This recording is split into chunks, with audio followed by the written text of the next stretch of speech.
l'honorable Assou Idouri. Merci d'être là. Merci honorable d'être là. Merci pour ta présence et 2 secondes. Il faut applaudir 2 secondes également. Nicolas. Monsieur. La camarade va écouter le contrôle là. Il faut l'acclamer s'il vous plaît.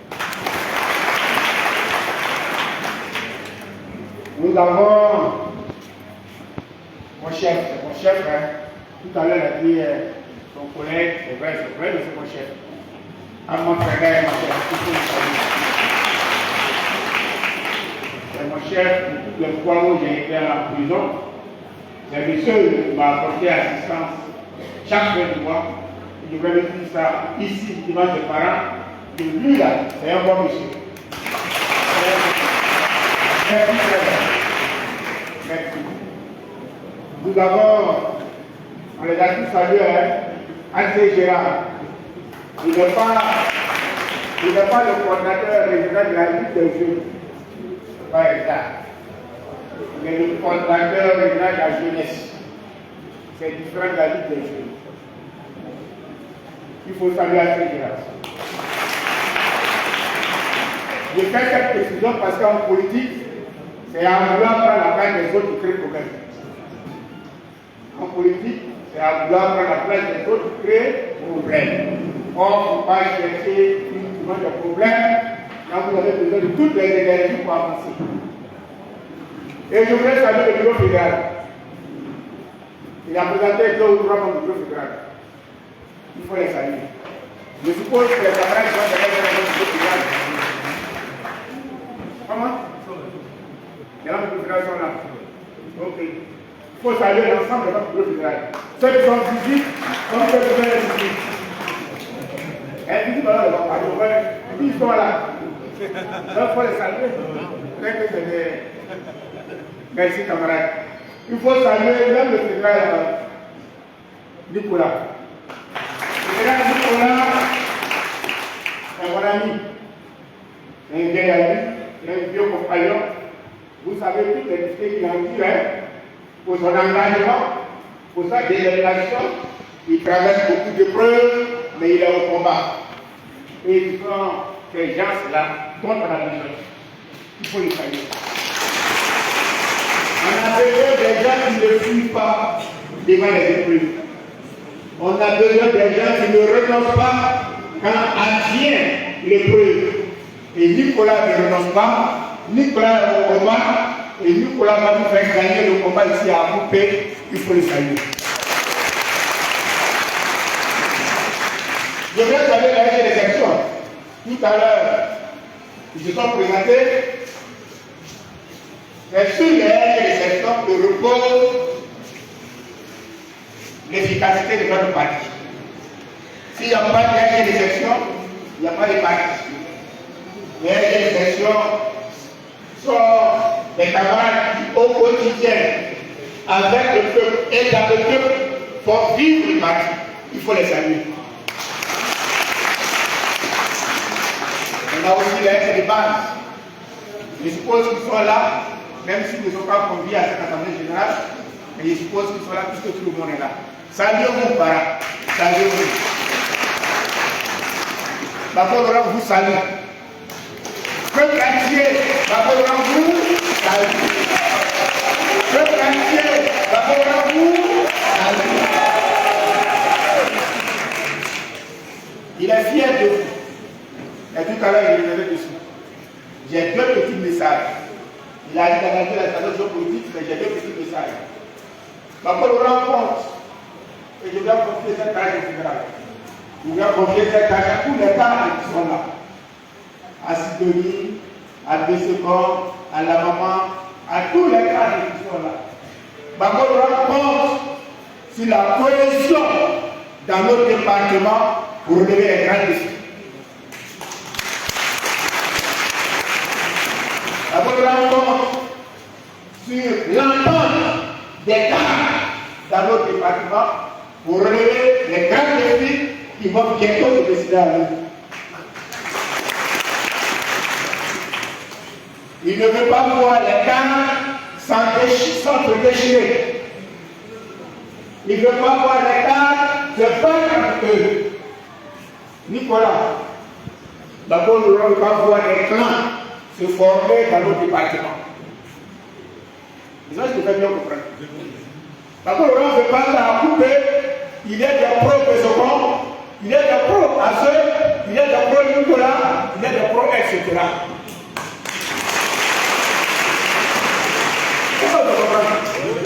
On s'en comprend. Les gens comprennent, non? Les gens comprennent. On ne veut pas que des gens disent, comme je suis avec Nicolas, et que j'ai assez de ma peine, je ne vais pas. On ne veut pas qu'on dise que les gens et à ceux sont en train de s'organiser pour nuire au travail que veut entreprendre Nicolas. Parce qu'il n'y a pas assez d'amour, il n'y a pas de second à Antoine, et il n'y a pas Nicolas devant, et il n'y a pas Apo derrière. Il y a un seul et unique PPS ici à vous.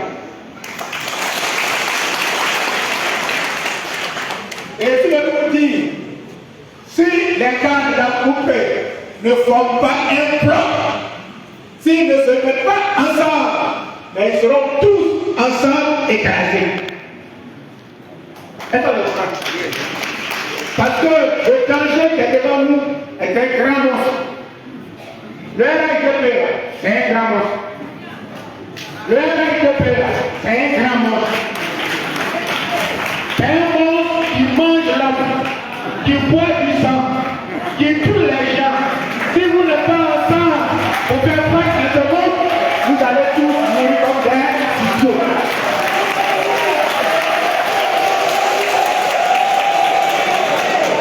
Est-ce que je vous dis? Et je vous dis ça. Si ça ne vous convient pas, excusez-moi. Si ça ne vous convient pas, c'est votre problème, c'est pas mon problème. Mais nous avons 2025 avec Babylon comme candidat.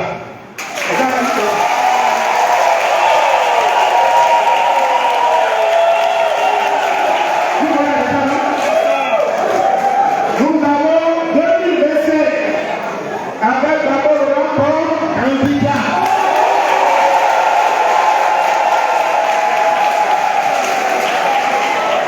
Mais si les cas d'Acoupé ne sont pas réunis, comment pourrait-il faire gagner Babylon en 2025? Vous ne comprenez pas. Nicolas, je te parle. Arrête de regarder, je te parle. Si les cas d'Acoupé ne font pas un plan derrière Babylon, comment pourrait-il faire gagner Babylon à Acoupé? Le pas de vous dire de laisser tomber vos frustrations, de laisser tomber vos écoles et faire un plan derrière Babylon pour qu'on gagne à ce niveau. Mais avant 2025,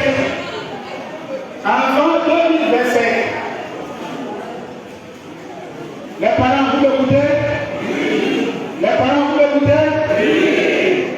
Avant 2025, nous là, ceux qui sont assis là-bas, tous ces hauts et grands gars, et nous, qui ne sommes pas d'ici, mais qui sommes d'ailleurs, et vous, qui êtes d'ici, et qui aimez Babylon, nous tous, autant que nous sommes, avant 2025, on doit faire des efforts pour réinscrire le nom de Babylon dans la liste électorale.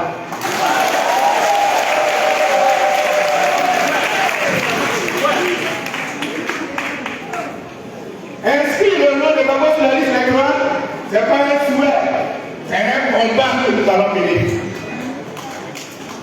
Parce que le RHDP veut humilier Babylon. Sinon, comment comprendre que le premier opposant à Oufo-Kwani, qui plus tard sera député de la nation et qui plus tard sera président de la République de Côte d'Ivoire peut devoir avoir son nom sur la liste électorale. Pendant que des étrangers auraient un nom sur la liste électorale. Est-ce que c'est normal? Est-ce que c'est normal? Il veut, par Satan, souiller la réputation de Babo Laurent. Il veut salir la réputation de Babo Laurent. Il veut faire de Babo Laurent un citoyen quelconque, banalisé, un citoyen qui est dépouillé de tous ses droits civiques. Il n'a même pas la possibilité de choisir celui qui va diriger une commune, ou qui va siéger à l'Assemblée nationale, ou qui va diriger le pays entier, à plus bonne raison, qui va prétendre vouloir être candidat. Il veut faire de Babo Laurent un banal. Mais est-ce que vous avez ça? Non. Est-ce que nous devons accepter ça? Est-ce que nous devons accepter ça? C'est pourquoi nous allons nous réagir psychologiquement, moralement, pour obtenir la réinstruction du président Babo sur la liste électorale. Et on va le faire avec lui. On va le faire ensemble. Parce que la Bible dit une bonne réputation vaut mieux qu'un parcours cher. Or, Babo Laurent a pris du temps pour construire sa réputation. Il est interne, vous le savez. Il est incorruptible, vous le savez. C'est un homme gagnant, un homme du peuple, qui est toujours dans le peuple et avec le peuple. Il n'y a pas de raison que le peuple ne se mobilise pas pour réhabiliter l'honneur de Babo Laurent. On continue. Voici les deux urgents combats que nous allons mener. La réinscription du président Babo sur la liste électorale. Et nous allons obtenir ça si nous sommes déterminés. Et puis, repositionner Babo Laurent sur le fauteuil présidentiel.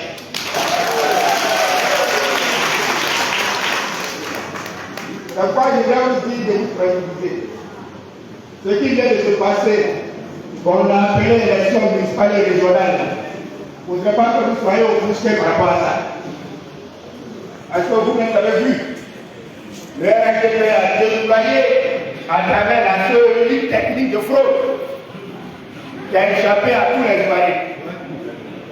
La fraude était telle qu'on ne peut même pas identifier ça. Mais eux, ils avaient scientifiquement préparé la chose. Donc nous, on allait à des élections parce qu'on pensait qu'il y avait des lois qui encadraient les élections à Côte d'Ivoire. Or, dans leur entendement, ils avaient déjà la liste des gagnants. Ils avaient la liste des gagnants. Ils voulaient juste qu'on leur offre le prétexte, c'est-à-dire participer pour qu'ils publient la liste des gagnants. Et quand on a participé, ils ont pris encore un prétexte pour afficher partout la liste de ceux qui avaient déjà pris la vie comme maire, un peu partout, président du conseil régional. Sinon, eux, à même conscience, ils savent qu'ils ne peuvent pas gagner à couper.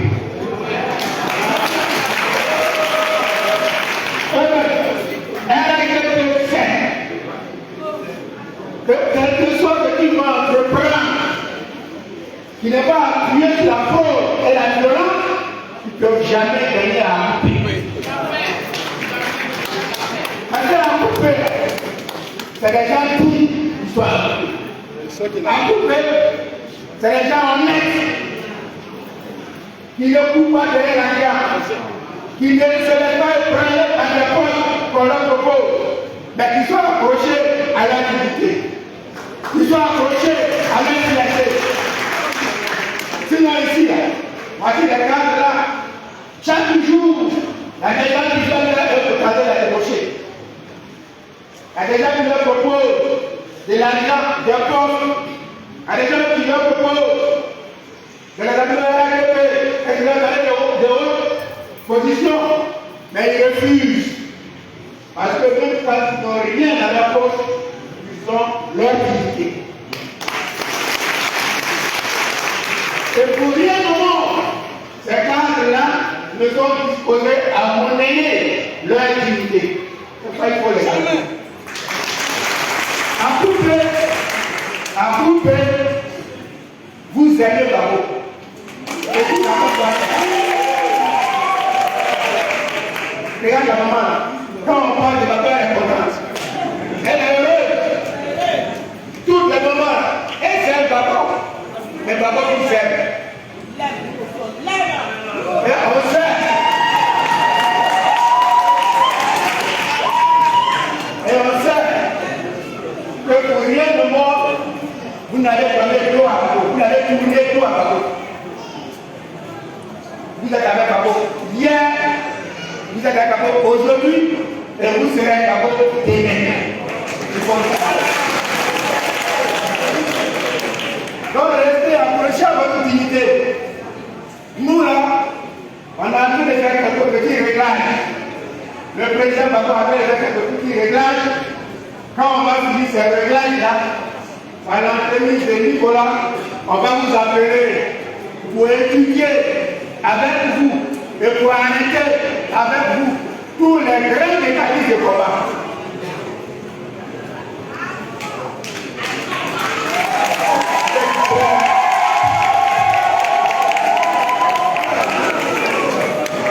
D'accord? C'est bon?